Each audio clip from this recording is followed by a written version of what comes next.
ان کی نگاہ ختم ہو چکی تھی۔ وہ کہتی ہے کہ میں انہیں پہاڑ پر لے کر چڑھ گئی۔ انہوں نے کہا، بیٹی تو کیا دیکھتی ہے؟ بیٹی نے جواب دیا، میں بہت لوگوں کا اکٹھ دیکھ رہی ہوں۔ انہوں نے پوچھا، یہ سوار ہیں؟ اس نے جواب دیا، میں ایک جوان آگے پیچھے دوڑتا دیکھ رہی ہوں۔ انہوں نے کہا، بیٹی یہ منتظم ہے۔ پھر اس لڑکی نے کہا، خدا کی قسم یہ لوگوں کا اکٹھ منتشر ہو گیا ہے۔ وہ کہتی ہے کہ میرے دادا نے کہا کہ خدا کی قسم سوار چل پڑے ہیں، مجھے جلد گھر لے چل، تو میں انہیں جلد گھر لے آئی، اور اپنے گھر پہنچنے سے قبل ہی سوار انہیں ملے۔ واقعی کا بیان ہے کہ وہ لڑکی قریبہ بنت ابی قحافہ تھی جو خوف سے مرعوب ہو چکی تھی۔ اس کے باپ نے اس کو خوفزدہ دیکھ کر کہا، بیٹی خوف نہ کر، تیرا بھائی ابو بکر رضی اللہ عنہ محمد صلی اللہ علیہ وآلہ وسلم کے ہاں ان کے اصحاب میں بہت نمایاں مقام رکھتا ہے۔ تاریخ کا میزان اعتدال۔ رسول کریم صلی اللہ علیہ وآلہ وسلم نے آخری مارچ کے لیے ذی طویٰ میں اپنی فوج کی تیاری مکمل کی تاکہ مکہ مکرمہ شرک اور بت پرستی کی نجاست سے کلی طور پر پاک صاف ہو جائے۔ یوں معلوم ہوتا تھا کہ ہزاروں گھوڑے رقص کرتے ہوئے اپنے سم زمین پر مار رہے ہیں، کبھی ایک طرف جھک جاتے ہیں اور اپنے سواروں سے لگاموں کو کھینچ کر آزاد ہونا چاہتے ہیں۔ چاروں دستے پوری تیاری کے ساتھ کھڑے تھے۔ ہر دستہ ذی طویٰ کے میدان کے آخری اکٹھ میں سمٹ آیا تھا، اور ہر دستے کا سالار اپنے گھوڑے پر صفوں کے آگے جولانی کر رہا تھا، اور انہیں رسول کریم صلی اللہ علیہ وآلہ وسلم کی جانب سے حملے کے اشارے کے انتظار میں نظم و ضبط کی پابندی کے احکام بتا رہا تھا۔ ان فیصلہ کن گھڑیوں میں تاریخ کا ترازو درست ہو گیا، اور اللہ تعالیٰ نے اپنے صابر اور مؤمن بندوں کے ساتھ جو وعدہ کیا تھا اسے پورا کر دیا۔ ارشاد باری تعالیٰ کا مفہوم ہے، تم لوگ مسجد حرام میں انشاءاللہ ضرور جاؤ گے، امن و امان کے ساتھ کہ تم میں کوئی سر منڈاتا ہوگا اور کوئی بال کتراتا ہوگا، تم کو کسی طرح کا اندیشہ نہ ہوگا۔ سو اللہ تعالیٰ کو وہ باتیں معلوم ہیں جو تم کو معلوم نہیں۔ پھر اس سے پہلے لگے ہاتھ ایک فتح دے دی، اور مکہ کا پیارا شہر بھی قریب تھا کہ اس کے پہاڑ خوشی سے جھوم اٹھیں،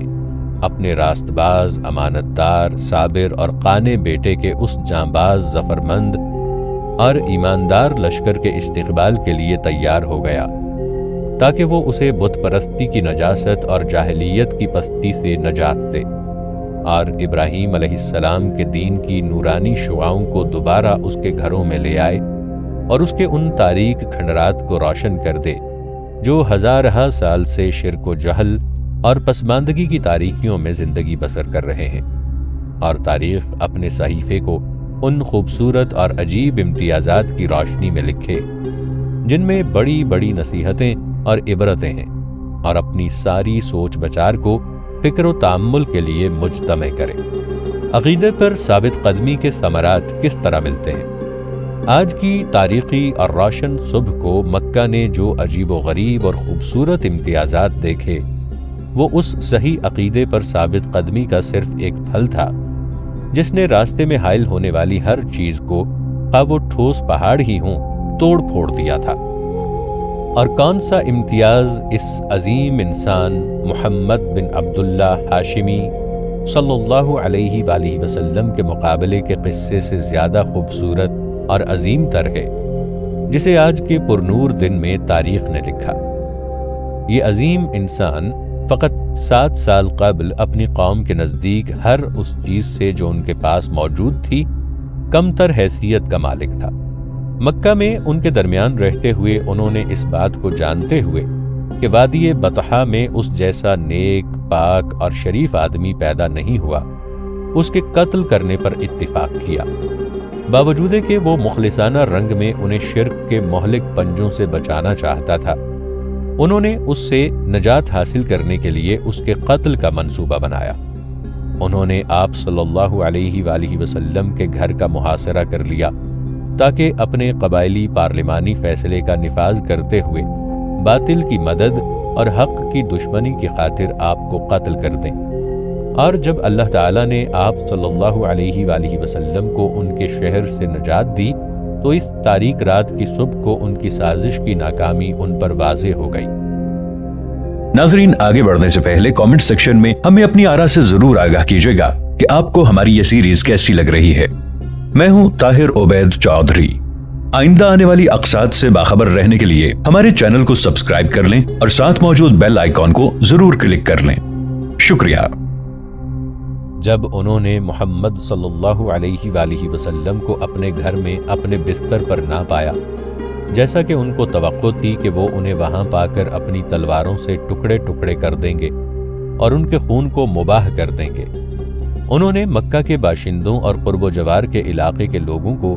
آپ صلی اللہ علیہ وآلہ وسلم کا خون بہانے پر برانگیختہ کیا اور آپ صلی اللہ علیہ وآلہ وسلم کے قتل پر بہت بڑا 100 اونٹ کا انعام مقرر کیا، جسے ایک عرب اپنے قبضے میں لینے کا بڑا شائق ہوتا تھا۔ یعنی جو شخص محمد صلی اللہ علیہ وآلہ وسلم کو زندہ یا مردہ صورت میں ان کے پاس لائے گا اسے یہ انعام دیا جائے گا، لیکن جب اللہ تعالیٰ نے آپ صلی اللہ علیہ وآلہ وسلم کو ان کی تدبیروں سے محفوظ رکھا تو وہ بری طرح ناکام و نامراد ہو گئے۔ ترجمہ: اور اس واقعے کا ذکر بھی کیجیے جب کہ کافر لوگ آپ کی نسبت تدبیریں سوچ رہے تھے کہ یا آپ کو قید کر لیں یا آپ صلی اللہ علیہ وآلہ وسلم کو جلا وطن کر دیں، اور وہ تو اپنی تدبیریں کر رہے تھے اور اللہ تعالیٰ اپنی تدبیر فرما رہا تھا،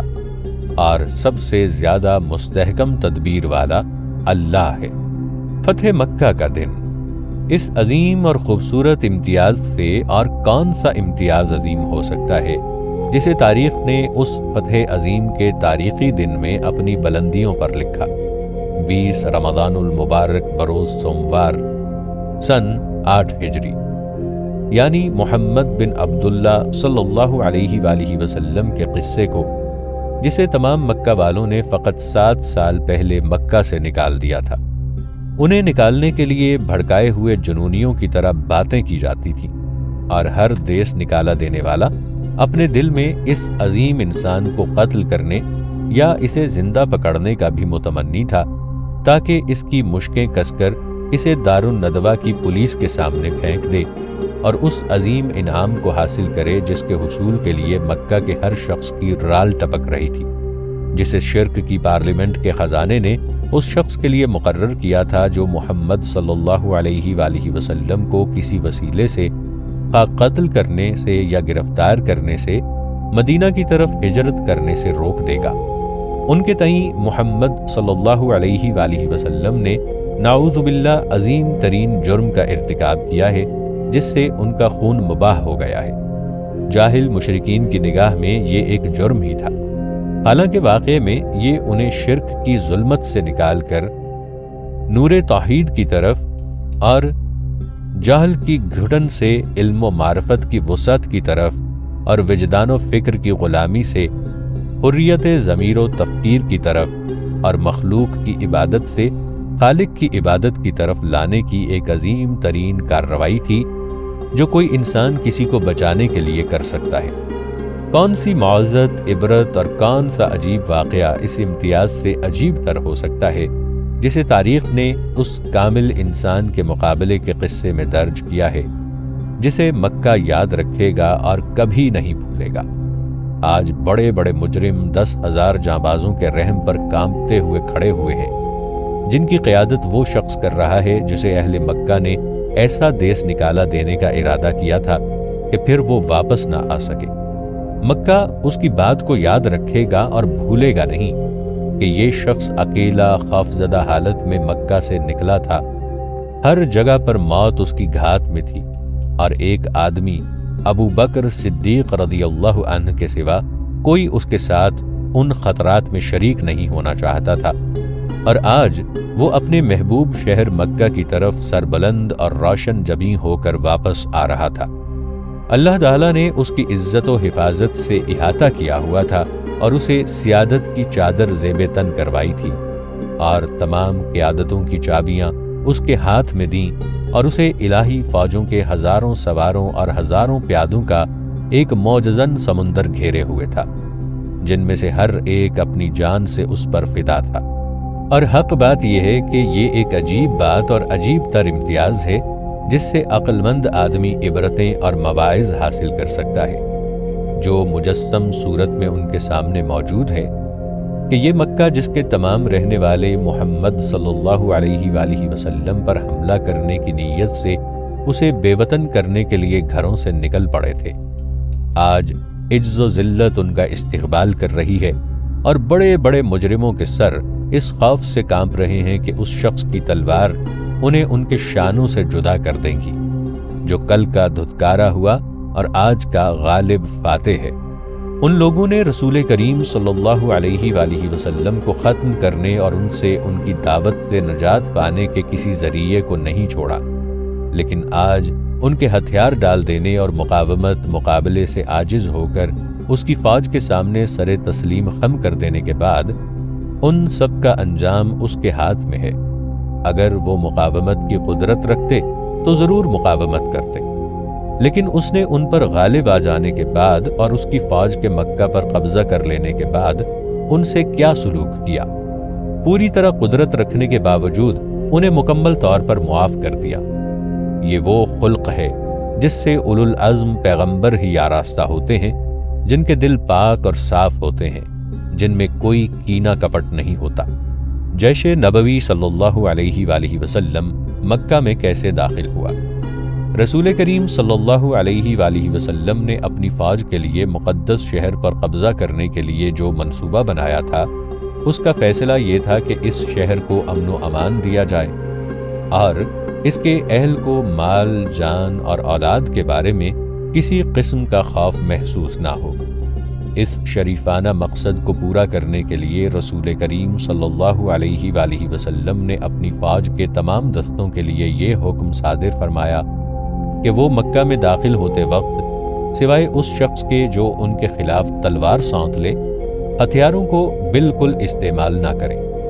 گویا آپ صلی اللہ علیہ وآلہ وسلم نے فوج کو سوائے دفاع جان کی صورت کے جنگ سے رکنے کا حکم دیا۔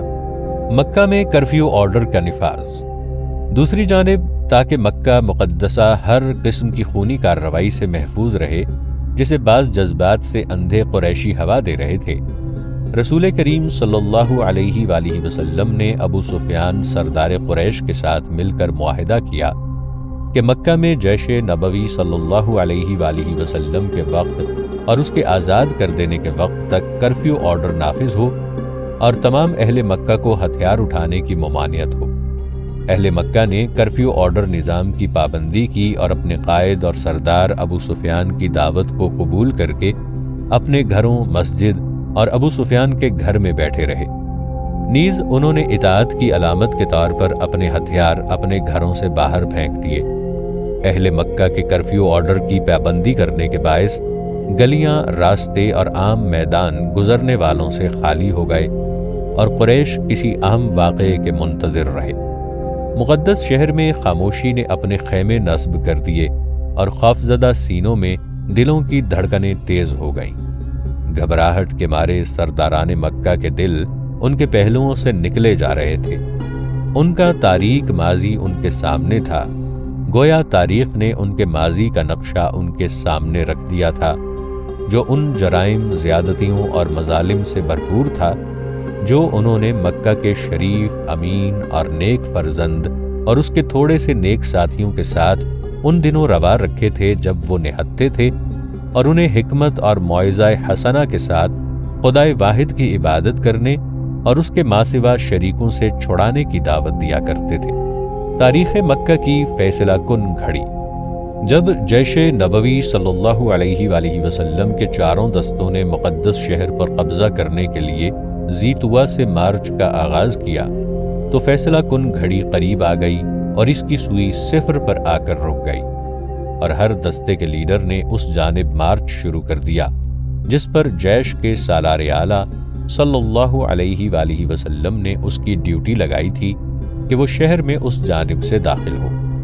حضرت خالد بن ولید رضی اللہ عنہ نے مکہ میں داخل ہونے کے لیے جنوب کی طرف مارچ کیا۔ آج کل اس کو محلہ مسفلہ کہتے ہیں۔ حضرت زبیر بن العوام رضی اللہ عنہ نے اپنے دستے کے ساتھ شمال کی طرف سے داخل ہونے کے لیے مارچ کیا۔ رسول کریم صلی اللہ علیہ وآلہ وسلم نے انہیں حکم دیا تھا کہ وہ اپنے دستے کے ساتھ توقف کریں اور اپنے جھنڈے کو حجون کے پاس نصب کر دیں۔ حضرت ابو عبیدہ بن الجراح نے اپنے دستے کے ساتھ شمال مغرب کی طرف سے مکہ میں داخل ہونے کے لیے مارچ کیا۔ یہ سب کے سب پیادہ تھے۔ حضرت قیس بن سعد بن عبادہ رضی اللہ عنہ اپنے دستے کو جنوب مغرب سے شہر میں داخل ہونے کے لیے لے گئے۔ رسول کریم صلی اللہ علیہ وآلہ وسلم اور فوج کے سالار اعلیٰ اپنے جنگی بورڈ کے ساتھ جو کبار مہاجرین و انصار اور زعمائے قبائل پر مشتمل تھا، مکہ میں قدا کی جانب سے جو شمال مغرب میں ہے داخل ہونے کے لیے روانہ ہوئے، جہاں پر تیسرے دستے کے سالار حضرت ابو عبیدہ رضی اللہ عنہ بن الجراح آپ کے آگے آگے ابطح میں حجون کی طرف اپنے پیادہ دستے کے ساتھ پیش قدمی کر رہے تھے۔ مکہ میں مارکہ آرائی کا ایک مقام، چاروں دستوں کے سالاروں کی جس جانب ڈیوٹی لگائی گئی تھی وہ اس جانب سے بغیر کسی مزاحمت کے داخل ہو گئے، مگر جس جانب سے حضرت خالد رضی اللہ عنہ بن ولید کے سواروں نے داخل ہونا تھا وہاں پر آپ کو کچھ مزاحمت کا سامنا کرنا پڑا، جسے آپ نے فوراً کچل دیا۔ مکہ کے جنوب میں قریش کی ایک جماعت صفوان بن امیہ اور اکرمہ بن ابی جہل کی سرکردگی میں جمع ہوئی اور انہوں نے حضرت خالد بن ولید رضی اللہ عنہ کے سامنے ڈٹ جانے کا فیصلہ کیا، جو جیش نبوی صلی اللہ علیہ وآلہ وسلم کے اہم دستوں کی قیادت کر رہے تھے اور سب کے سب سوار تھے۔ اس مقابلے میں قریشیوں کی مدد بکر اور حذیل قبیلے کے کچھ لوگ کر رہے تھے۔ انہوں نے مزاحمت کے لیے ایک تنگ راستہ چنا اور اس راستے پر جھکی ہوئی چوٹیوں پر قبضہ کر رکھا تھا۔ یہی وہ بڑا راستہ تھا جس پر سے حضرت خالد بن ولید رضی اللہ عنہ کی قیادت میں سواروں نے گزرنا تھا۔ حضرت خالد رضی اللہ عنہ کا مزاحمت کرنے والوں کو انتباہ کرنا اور پھر انہیں کچل دینا۔ جب حضرت خالد بن ولید رضی اللہ عنہ کے دستے اس تنگ راستے خندمہ کے پاس پہنچے تو انہوں نے قریش، بکر اور حذیل کے آدمیوں کو تیاری کے ساتھ اپنے انتظار میں پایا۔ انہوں نے خالد رضی اللہ عنہ کی فوجوں کے ہراول دستوں کو موقع ہی نہ دیا اور ان پر چوٹیوں اور چٹانوں کے پیچھے سے تیروں کی بارش کر دی۔ حضرت خالد رضی اللہ عنہ نے اپنے دستوں کو ٹھہرنے کا حکم دیا کہ شاید وہ حملہ آوروں کو ہتھیار ڈالنے اور اپنے گھروں کو واپس لوٹ جانے پر راضی کر لیں۔ حضرت خالد رضی اللہ عنہ نے سہیل بن عمرو، صفوان بن امیہ اور اکرمہ بن ابو جہل کو آواز دی۔ آپ کو پتہ چل گیا تھا کہ یہی لوگ اس مزاحمت کے لیڈر ہیں، اور بتایا کہ ان کے پاس سالار اعلیٰ حضرت نبی کریم صلی اللہ علیہ وآلہ وسلم کے احکام ہیں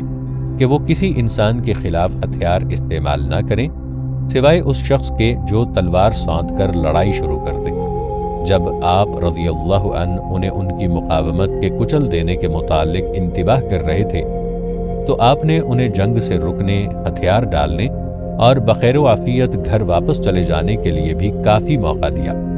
لیکن ان لوگوں نے حضرت خالد رضی اللہ عنہ کے انتباہ کا یہ جواب دیا کہ انہوں نے جنگ کرنے کی قسم کھائی ہے